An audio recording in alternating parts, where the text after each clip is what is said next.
Guys, merong bagong pakulo si Meta.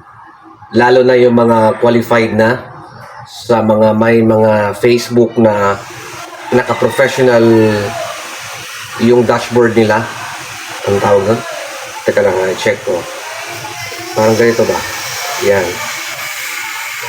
Yung professional dashboard.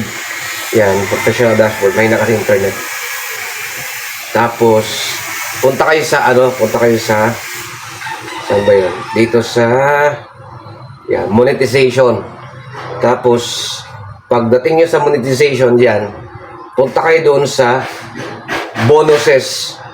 May teka lang, saan ba yun? Bonuses, tapos performance. Ibig sabihin, hindi lang kayo kikita sa mga video na ina-upload nyo or sa mga nagla-live. Kasi pag nagla-live ka, meron ding meron ding mga stream ads. So, na-check ko dito sa sa mga pinopost ko na mga pictures, meron pala itong kumikita pala ito. Yung mga hindi lang pati yung link, kikita din yan. Yan So, dito, nag-try ako dito sa mga pictures. Sa mga pictures na pinopost ko, kumikita pala yan. Kagaya nito, lahat ng pictures na pinopost ko, kumikita yan. Hindi nga lang ganun kalaki.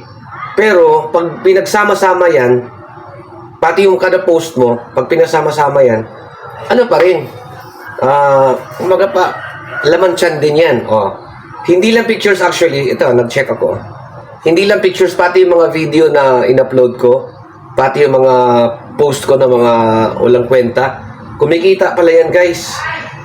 Yan Basta maraming engagement, kikita talaga, sure yan kikita. Kaya yung mga may Facebook dyan na naka-professional mode yung dashboard nila, upload lang kayo ng upload ng video, ng pictures, or kahit mag-ano na kayo, mag-post lang kayo ng mag-post.